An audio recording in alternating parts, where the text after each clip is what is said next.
Captain Jake Morrison stood on the bridge of the New Horizon, watching the stars drift by through the main view screen. The ship was 3 days into a routine patrol along the outer edge of human space. It was quiet work, mostly checking for pirates or scanning empty planets that might be good for new colonies. Jake had been doing this job for 12 years now. He was 42 years old with gray starting to show in his brown hair. Most days were the same. Fly to a system, run some scans, file a report, and move on to the next one. He did not mind the peaceful routine. After fighting in 2 wars against alien raiders, he liked the calm. "Captain, I'm getting something strange," called out Lisa Martinez from the communications station. She was his first officer, a smart woman in her 30s who had joined his crew 5 years ago. "There's a distress signal coming from the Kepler 442 system." Jake walked over to her station. "What kind of signal?" "It's not in any language our computer knows," Lisa said, frowning at her screen. "But the pattern looks like a standard emergency call." Someone is in trouble, Jake thought about it. The Kepler 442 system was in disputed space. No one had claimed it yet, but several alien governments said it belonged to them. Humans were supposed to stay away from places like that. It could mean trouble with the Galactic convergence, the big alliance that controlled most of the galaxy. "How far are we from there?" Jake asked. "About 6 hours at maximum speed," Lisa replied. Jake looked around the bridge at his crew. There was Dan Cooper at the weapons station, a young man who had grown up on a frontier colony. Amy Chen sat at the science station. She was the ship's doctor and scientist, always curious about everything. At the helm was Ryan Blake, an ex-Marine who could fly anything with engines. "Sir," Amy said, looking up from her instruments. "I'm picking up life signs. Whatever ship is out there, there are survivors aboard." Jake felt his chest tighten. Someone was dying out there in the cold of space. Maybe they were aliens who would shoot at humans on sight. Maybe it was a trap. But maybe they were just people who needed help. "Set course for Kepler 442, he said. "Maximum speed." Ryan's hands moved over his controls. "Course laid in, Captain. We'll be there in 6 hours." As the New Horizon jumped to faster than light speed, Jake went to his ready room to think. He called up files on his computer about the Galactic convergence. It was huge. Thousands of worlds, millions of ships. They had been around for over 2,000 years. Humans had only been in space for 300. The convergence tolerated humans, but just barely. They thought humans were young and stupid. Human diplomats had to be very careful not to make the aliens angry. If Jake rescued the wrong people, it could cause big problems for Earth. 6 hours later, the New Horizon dropped out of faster than light near a damaged alien ship. Jake stood on the bridge, studying the strange vessel on his view screen. It was beautiful in a way, all curves and flowing lines that seemed to glow with soft blue light. But it was also clearly hurt. Parts of the hull were cracked open, and atmosphere was leaking out in white streams. "I count 15 life signs aboard," Amy reported, "but some of them are getting weaker. They don't have much time." "Any weapons?" Jake asked Dan. "None that I can see, sir, and if they had any, I don't think they're working now." Lisa looked up from her station. "Captain, I'm getting more of that strange signal. I think they're trying to talk to us." "We put it on speakers," Jake ordered. The bridge filled with sounds that were clearly a voice but not human. The words were musical and flowing, rising and falling like water. Even though he could not understand them, Jake could hear the fear and hope in the alien voice. "Computer, try to translate," he said. After a moment, the computer's flat voice spoke. "Translation incomplete. Estimated meaning, help us, please, we are dying. Children aboard." Jake felt his decision crystallize in his chest. Children. Whatever these aliens had done, whatever trouble they were in, there were children on that ship. "Lisa, take a team over there," he said. "Full environmental suits." "Amy, you go too, they might need medical help." Lisa nodded and headed for the shuttle bay. Amy grabbed her medical kit and followed. Jake watched on the view screen as their small shuttle flew across space to the alien ship. 20 minutes later, Lisa's voice crackled over the radio. "Captain, you need to see this. What is it?" "They're not what we expected. They're..." Lisa paused. "They're beautiful, sir, and they're terrified." An hour later, 15 alien survivors sat in the New Horizons cargo bay, which had been converted into a temporary living space. Jake stared at them in wonder. They were tall and thin, about 7 feet high, with skin that looked like it was made of crystal. The skin changed colors based on how they felt. Blue for sadness, yellow for fear, green for hope. The one who seemed to be their leader stepped forward. When he spoke, the computer translated his words into English with a mechanical voice. "I am Zenka of the Valari people," the alien said, his skin flashing between blue and yellow. "We thank you for saving our lives. We did not expect such kindness from strangers." "Why were you out there alone?" Jake asked. "What happened to your ship?" Zenka's skin turned a deep purple that the computer said meant shame. "We are outcasts, human Jake Morrison. We have been thrown away by our own people and by the great powers of the galaxy." Amy stepped forward, scanning one of the smaller Valari with her medical instruments. "Captain, these readings are incredible. Their biology is unlike anything I've ever seen. We were part of the Galactic convergence once," Zenka continued. "But we have a trait that our leaders called dangerous. We cannot be controlled by the mind touch that most species use to speak and rule." Jake frowned. "Mind touch? You would call it telepathy," Zenka explained. "Most species in the galaxy can touch each other's minds. It is how the convergence keeps peace, through shared thoughts and feelings. But we Valari are immune to this. Our minds cannot be touched or controlled. And that's why they threw you out?" Lisa asked, her voice angry. "The convergence says we are defective," another Valari said, a female whose skin was bright red with anger. "They say we are dangerous because we think only our own thoughts." Amy looked up from her scanner, excitement in her voice. "Captain, this is amazing.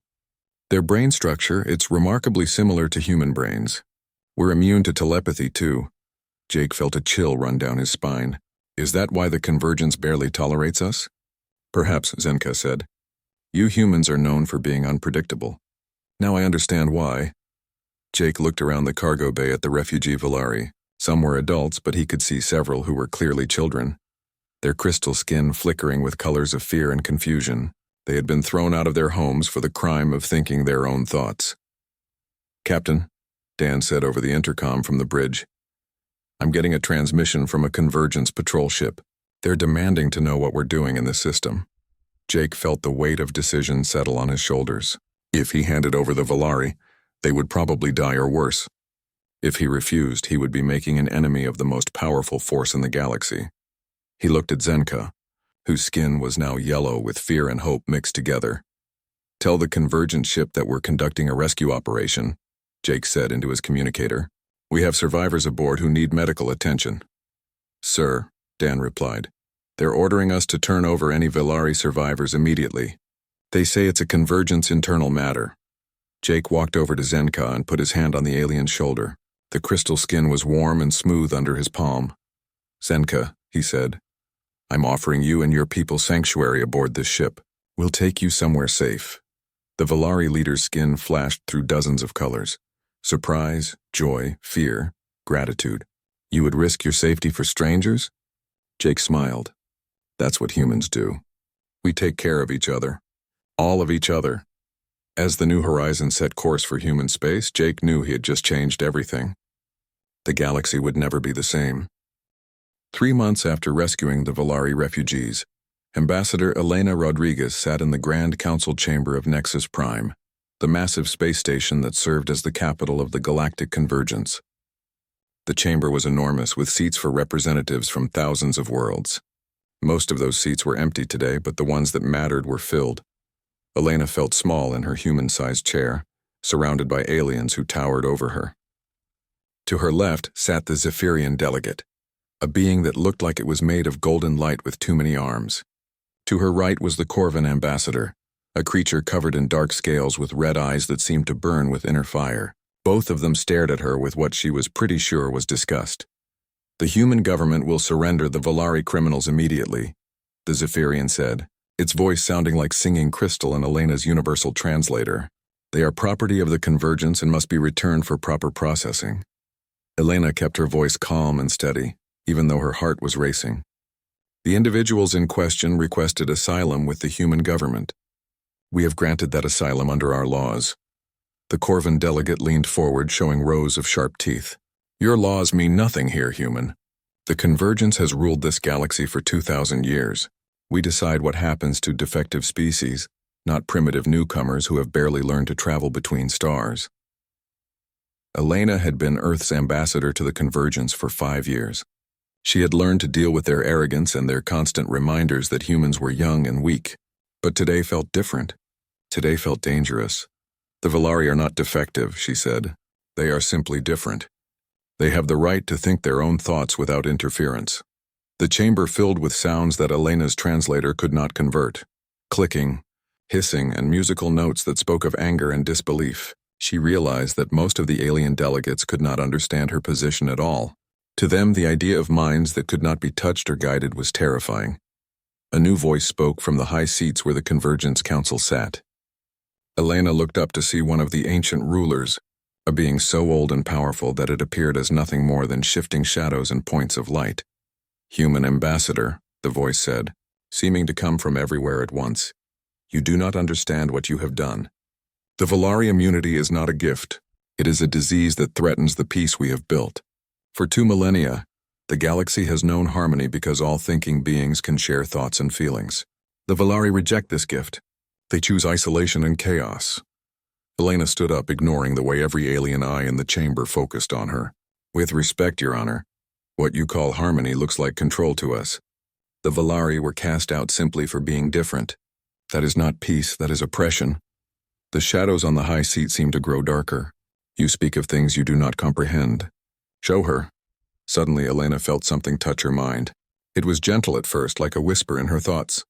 Then it became stronger, trying to push past her natural mental barriers. She felt alien thoughts pressing against hers, trying to make her see the galaxy the way the Convergence saw it. But the touch could not get through.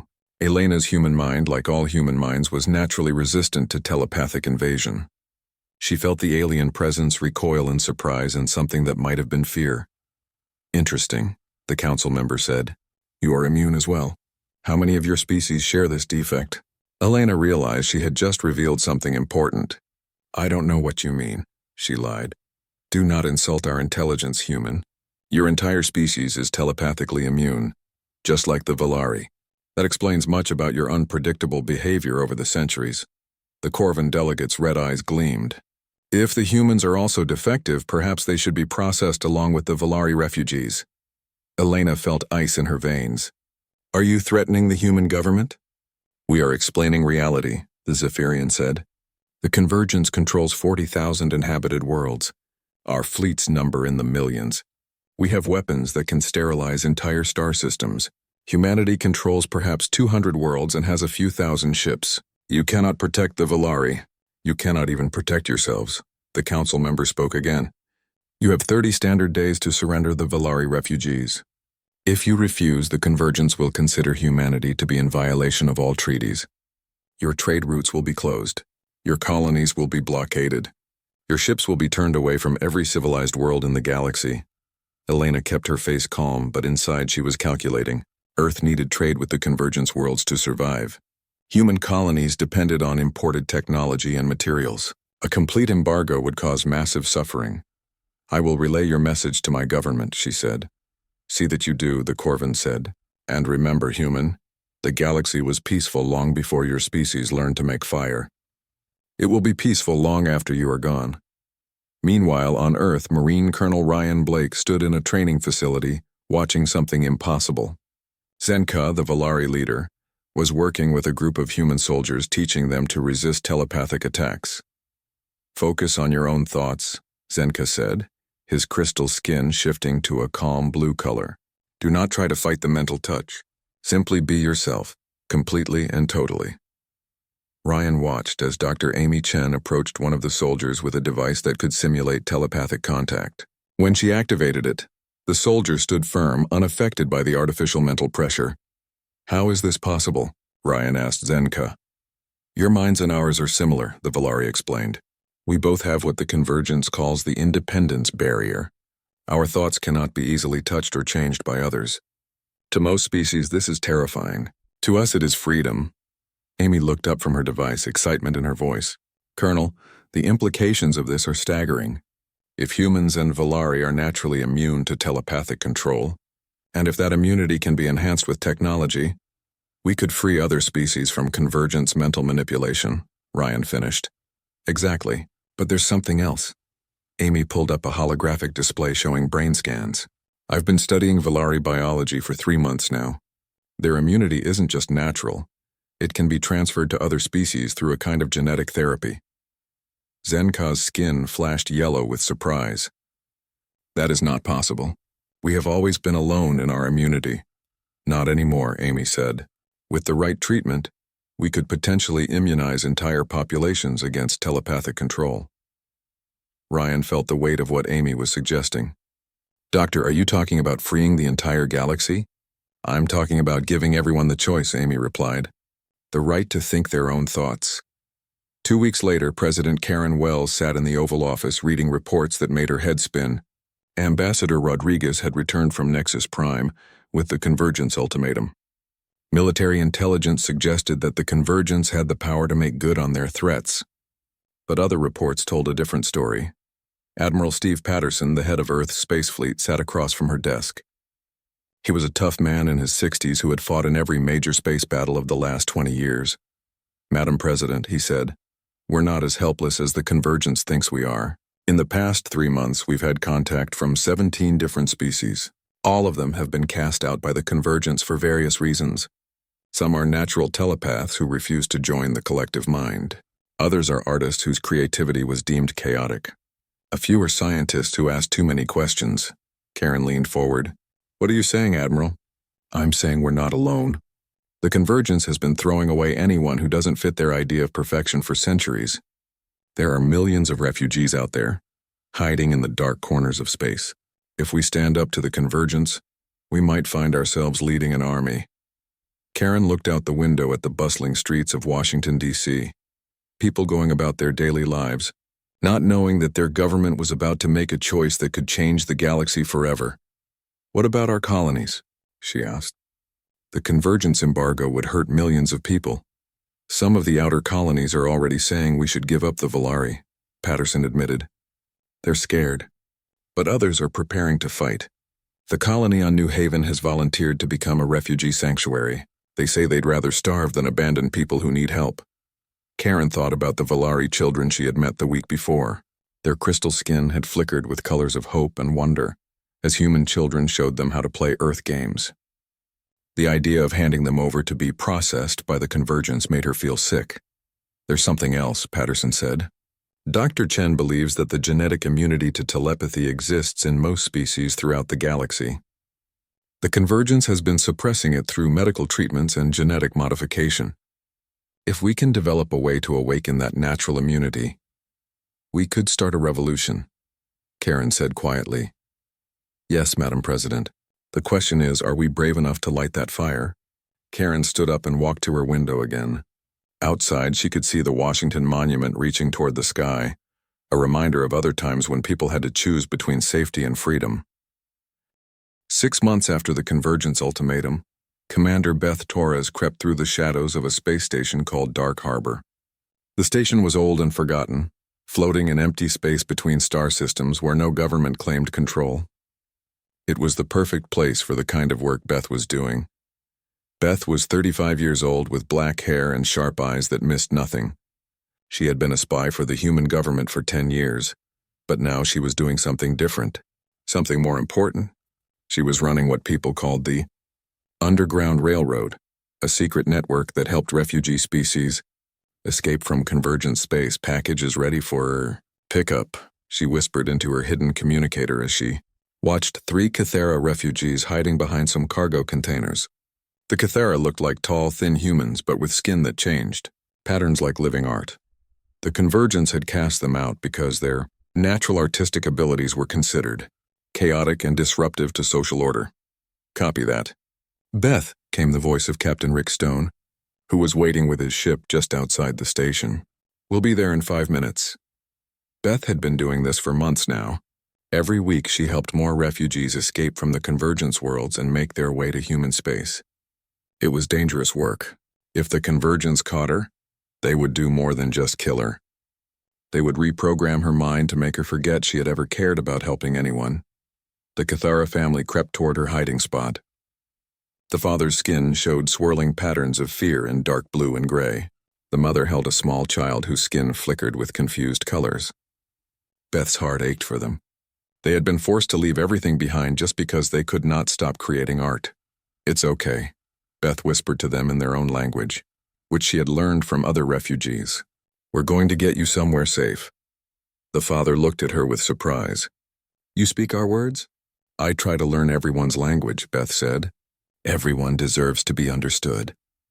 A sound echoed through the station corridors, heavy footsteps that could only belong to convergence security forces. Beth felt her blood freeze. Someone had betrayed them. "Move now," she hissed to the Cathera family. "Run to docking bay 7. Captain Stone is waiting." Beth pulled out her weapon as armored figures appeared at the end of the corridor. The convergence soldiers looked human, but she knew they were not. They were Corvin troops wearing armor that made them look like Earth people. It was a trick the convergence liked to use. Make refugees think humans had betrayed them. "Stop in the name of the convergence," one of the fake humans called out. "Surrender the defective specimens." Beth started shooting, providing cover as the Cathera family ran toward safety. She had become good at this kind of fighting over the past months. Too good, maybe. Sometimes she wondered what she was becoming. The fake human soldiers shot back with energy weapons that turned metal into melting slag. Beth rolled behind a support beam and kept firing. She could hear Captain Stone's ship engines warming up in the distance. "Almost there." "Beth, we need to go now." Stone's voice crackled in her communicator. "More ships are coming." Beth made her choice. She threw a grenade toward the convergent soldiers and ran as fast as she could toward the docking bay. Behind her, she could hear the soldiers shouting orders in their real voices. Harsh Corvin words that her translator turned into threats and curses. She made it to Stone's ship just as the engines reached full power. The Cathera family was already aboard, their skin patterns now showing hope mixed with gratitude. Beth collapsed into a chair as the ship jumped to faster-than-light speed, carrying them all to safety. "That was too close," Stone said as they flew toward human space. Beth nodded, but she was already thinking about the next group of refugees who would need help. There were always more. The convergence had been throwing people away for centuries, and now they were all looking to humanity for salvation. Meanwhile, on the colony world of New Haven, Dr. Carol Wright worked in a laboratory that had been built inside a mountain. The lab was hidden from convergent spy satellites, and it was here that humanity's greatest secret was taking shape. Carol was a small woman with gray hair and hands that were always stained with chemical compounds. She had been one of Earth's best scientists before the refugee crisis began. Now she was working on something that could change the galaxy forever. "Test number 237, she said to her recording device as she prepared another sample. Around her, scientists from dozens of different species worked together at tables covered with strange equipment. One of her assistants was a Nexari named Vextan. The Nexari looked like walking crystals, similar to the Volari but with harder, more geometric shapes. Vextan had been a convergence scientist until he started asking questions about their methods. Now he was helping Carol develop weapons that could free minds instead of destroying bodies. "The neural shield generator is working perfectly," Vextan said, his crystal body chiming like bells when he talked. "We can now protect an entire city from telepathic control." Carol smiled as she looked at the small device they had built together. It was no bigger than a dinner plate, but it could generate a field that would prevent telepathic manipulation across several square miles. Better yet, they could now make thousands of them. "How many do we have ready?" Carol asked. 8,000 units, replied another assistant, a Cathera woman whose skin showed patterns of pride and accomplishment. "The refugee production teams are working day and night." Carol felt a mix of hope and sadness. The refugees were building weapons to free their own people, who did not even know they needed freeing. Most beings in convergent space had no idea that their thoughts were being controlled and shaped by telepathic manipulation. They thought their peaceful, orderly lives were natural. "Any word from Dan Cooper?" Carol asked. Dan Cooper had been the weapons officer on Captain Morrison's ship when they first rescued the Volari. Now he was working as a spy, trying to infiltrate convergence facilities to learn more about how their control systems worked. "His last report came in yesterday," Vextan said, his crystal body shifting to darker colors that meant worry. "He has confirmed our worst fears. The convergence does not just exile those who resist mental control. They perform neural surgery on their own populations." Carol felt sick. "What kind of surgery?" "They remove the parts of the brain that allow independent thought," Vextan explained. What humans call lobotomies. The galaxy's peace is built on the systematic destruction of free will. Carol stared at the neural shield generator in her hands. Such a small device to carry such a huge responsibility. If she and her team were right, they could use these shields to awaken billions of beings who had been mentally enslaved for generations. We need to test it, she said finally. Find a convergence world where we can deploy a shield secretly.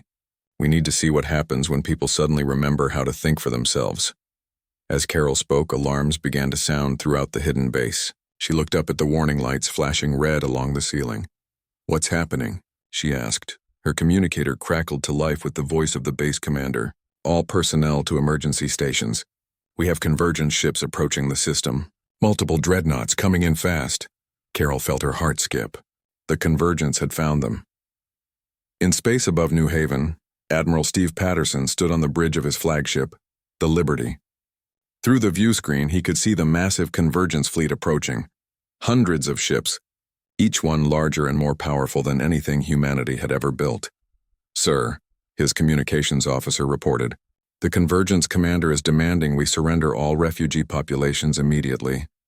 They're giving us 10 minutes to comply." Patterson looked around his bridge at the faces of his crew. These were good people who had volunteered to protect those who could not protect themselves.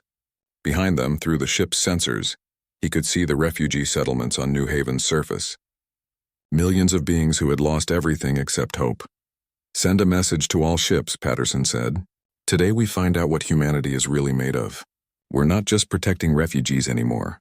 We're protecting the idea that everyone has the right to think their own thoughts." His weapons officer looked up from her station. "Admiral, they're charging their main guns." Patterson nodded. The convergence had made their choice long ago. Peace through control, unity through oppression. Now humanity would show them a different way. "All ships battle stations," he ordered. "Today we fight not just for the refugees, but for the future of free thought in this galaxy."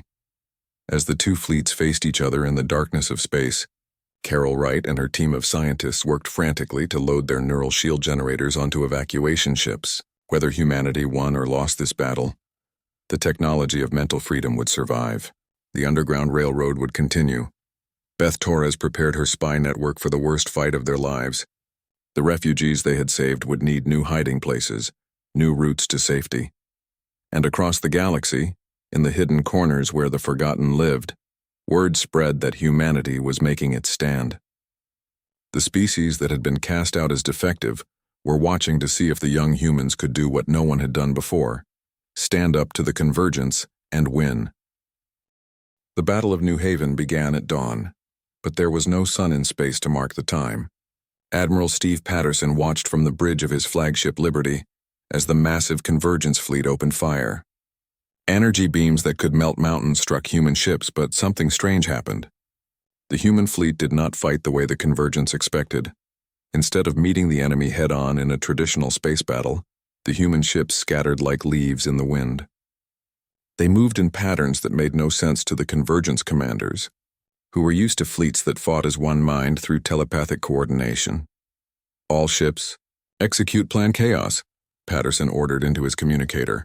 Captain Rachel Stone, commanding the cruiser Freedom, smiled as she received the order. Plan Chaos was something only humans and refugees could do: fight as individuals while still working together. Each ship captain made their own decisions, creating a battle that was impossible to predict.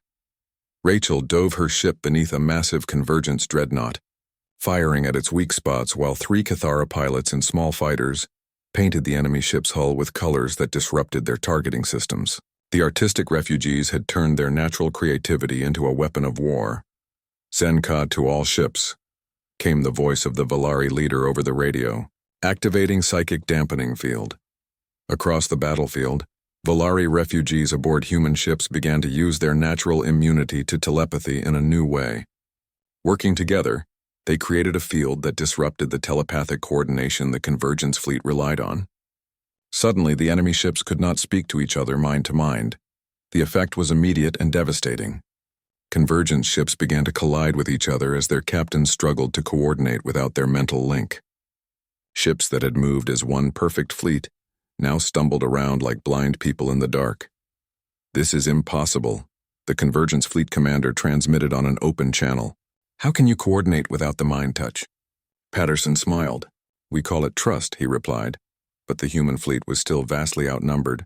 For every convergence ship they destroyed, 3 more took its place. Patterson realized they could not win through force alone. All ships begin evacuation protocol, he ordered with a heavy heart. Buy time for the refugee transports to escape. On the surface of New Haven, Tom Martinez worked frantically to load the last of the neural shield generators onto evacuation ships. Tom was an engineer who had spent his whole life building things, but now he was racing to save the most important technology humanity had ever developed. That's the last one, called out Dr. Carol Wright as she sealed the container holding their research data. 12 years of work, packed into boxes. Around them, the refugee city was emptying as millions of beings who had found safety on New Haven now had to flee again. But this time was different. This time they were not running in despair. They were carrying weapons of liberation with them. A Nexari child, her crystal body flickering with fear, tugged on Tom's shirt. Will we find another home? She asked. Tom knelt down to her level. Kid, we're not just finding you a home. We're going to make the whole galaxy a home for everyone.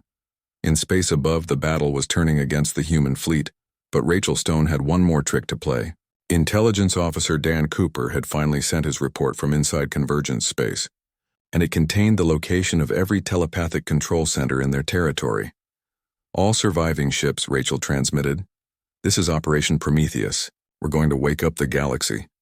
Across human space, a coordinated attack began. Ships carrying neural shield generators jumped to systems throughout convergence territory.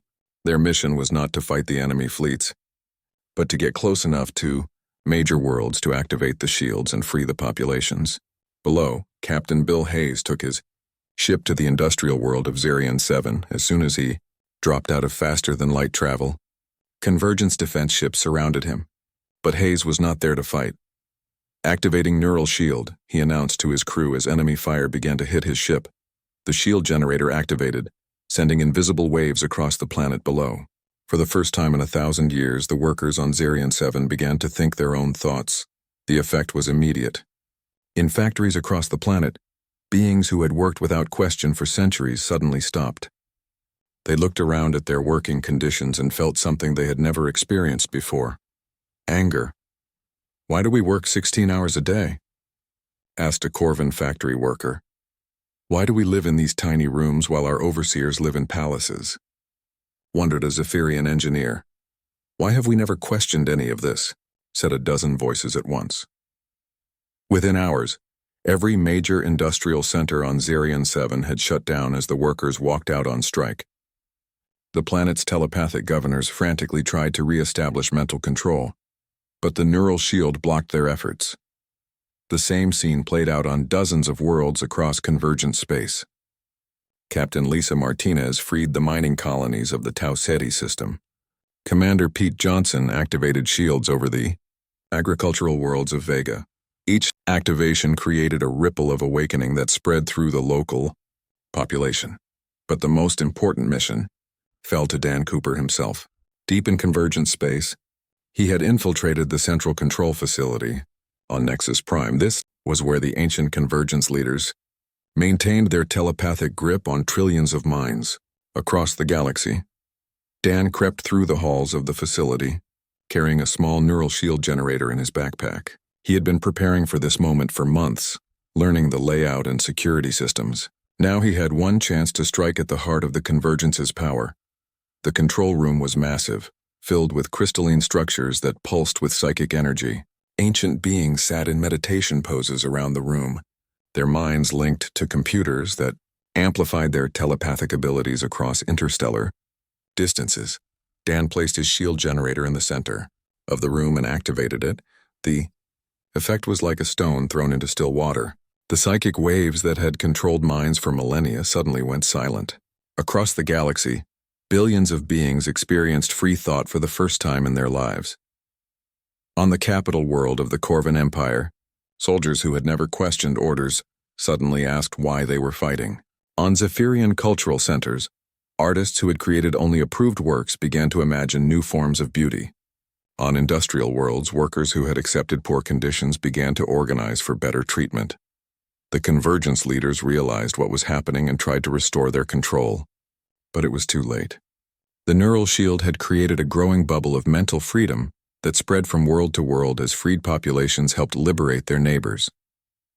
Back at New Haven, Admiral Patterson received reports from across the galaxy. "Sir, we're getting word from everywhere. Uprisings on over 300 worlds.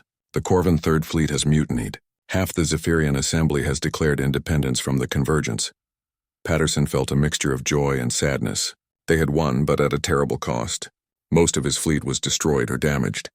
Thousands of good people had died to give the galaxy this chance at freedom. "Admiral," his communications officer called out, "we're receiving a transmission from the Convergence Supreme Council. They want to negotiate." Patterson looked out at the wreckage of the battle around New Haven. Refugee ships were still evacuating the planet, carrying survivors to safety among the stars. But now they would not be refugees anymore. They would be the founders of a new kind of civilization. "Tell the Council we'll talk," Patterson said. "But the terms are simple. Complete freedom for all species to think their own thoughts. No more exile for being different. No more forced unity."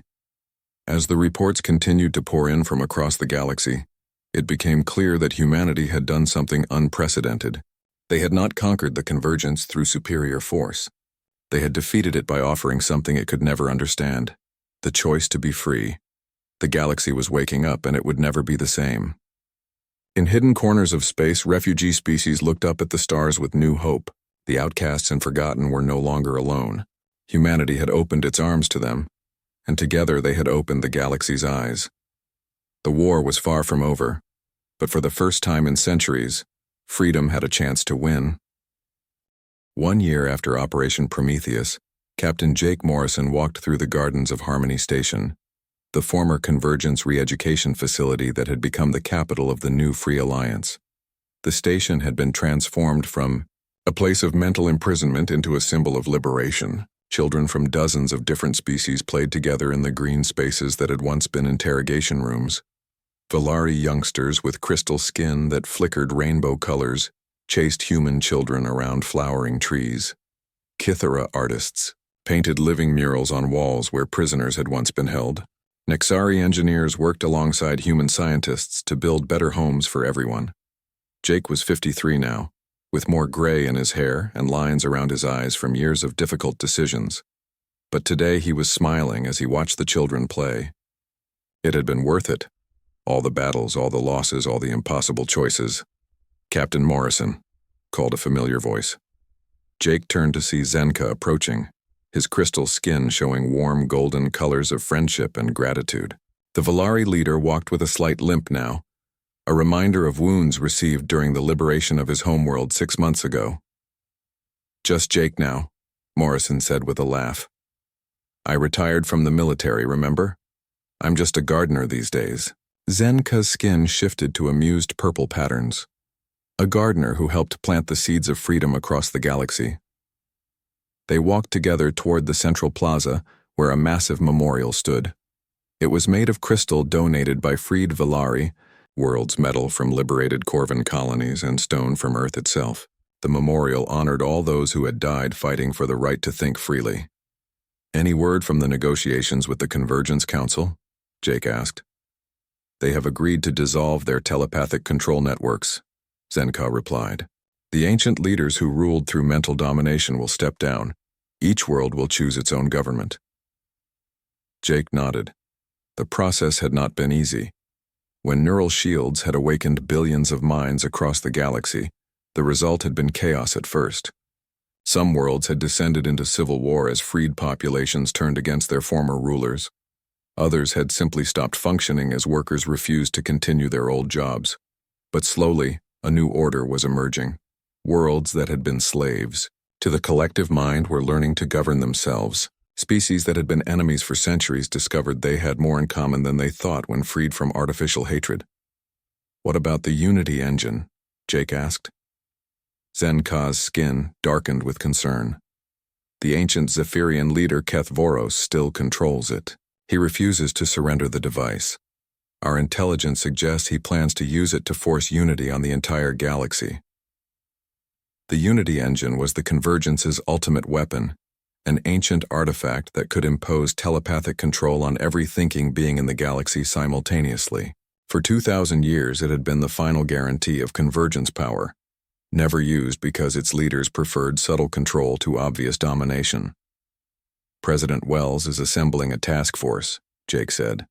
They'll need someone who understands both the old ways and the new ones. Zenka's skin shifted to questioning blues and greens. Are you volunteering to come out of retirement, Jake Morrison? Before Jake could answer, alarms began to sound across Harmony Station. Both men looked up as emergency broadcasts filled the air. All Free Alliance forces report to stations immediately. The convergence has activated the Unity engine. Psychic waves detected approaching from the galactic core.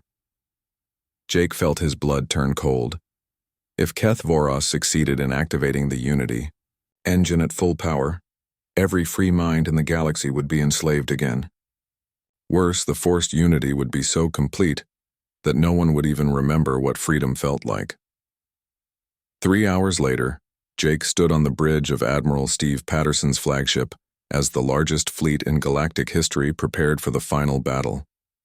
Ships from hundreds of newly liberated worlds flew together, human vessels alongside Corvan battleships whose crews had thrown off their mental chains, Zephyrian art ships that had become weapons of beauty, and countless others. Jake, Patterson said as they approached the ancient station where the Unity engine was housed, I'm glad you're here. We're going to need every advantage we can get. Through the view screen, Jake could see the massive structure that contained the Unity engine. It was older than most civilizations, built by a species that had vanished millions of years ago. The station pulsed with energy that made Jake's teeth ache even through the ship's shielding. Neural shields are holding, reported Dr. Amy Chen from the science station. But the psychic pressure is incredible. I don't know how long our defenses will last. All ships begin the assault, Patterson ordered. The battle that followed was unlike anything the galaxy had ever seen. The Unity engine's defenders fought with the desperate fury of beings who knew their ancient way of life was ending. But the Free Alliance fleet fought with something more powerful than desperation. They fought with hope. Rachel Stone led a squadron of mixed human and refugee ships in a daring attack on the station's outer defenses. Her pilots included former enemies who now flew wing to wing, their artificial hatred dissolved by the freedom to think clearly. This is for everyone who was told they were defective, Rachel announced as she dove toward the enemy guns. But the real battle was not being fought in space. Deep inside the Unity engine facility, a small team had infiltrated the ancient structure. The team included Beth Torres, Dan Cooper, Dr. Carol Wright, and most importantly, Zenka himself. They fought their way through corridors filled with the last loyal convergence troops, heading for the engine's control chamber. The psychic pressure grew stronger with every step, threatening to overwhelm their neural shields. The engine is almost at full power, Carol shouted over the humming energy that filled the air. If it reaches maximum output, our shields won't matter. Every mind in the galaxy will be forced into unity. They reached the control chamber to find Keth Voros waiting for them. The ancient Zephyrian leader no longer looked like the being of golden light Jake remembered from old recordings. Millennia of controlling other minds had twisted him into something that was barely recognizable as living. You are too late, Keth Voros said, his voice echoing with the power of the Unity engine. In moments, the chaos you have brought to my galaxy will end. All minds will think as one. All hearts will beat in harmony. There will be perfect peace at last. That's not peace, Zenka said, stepping forward. That's death. You want to kill every individual thought, every unique dream, every different way of seeing the universe. Difference brings war, Keth Voros replied. I have seen species destroy each other over trivial disagreements. Only unity can bring lasting peace. You're wrong, Beth Torres said. We've seen what real peace looks like. It's not everyone thinking the same thoughts. It's everyone choosing to work together despite their differences. Keth Voros laughed, a sound like breaking glass. Choose? Look at your precious Free Alliance. Already they argue and disagree. Soon they will be at war with each other, just as species always have been. Maybe they will argue, Dan Cooper said. Maybe they will disagree. But that's better than being slaves who all think the same thoughts. The Unity engine reached full power. Waves of psychic energy began to spread outward from the ancient station, seeking to touch every mind in the galaxy. But as the waves encountered the neural shields protecting the Free Alliance fleet, something unexpected happened. Instead of overwhelming the shields, the psychic waves were reflected back toward the Unity engine itself. The device, designed to control minds that could not resist, had no defense against minds that refused to be controlled. Impossible, Kethvoros whispered as his own creation turned against him. The reflected psychic energy struck the ancient Zephyrian leader with the force of his own weapon. For the first time in millennia, Kethvoros experienced what it was like to be on the receiving end of mental control.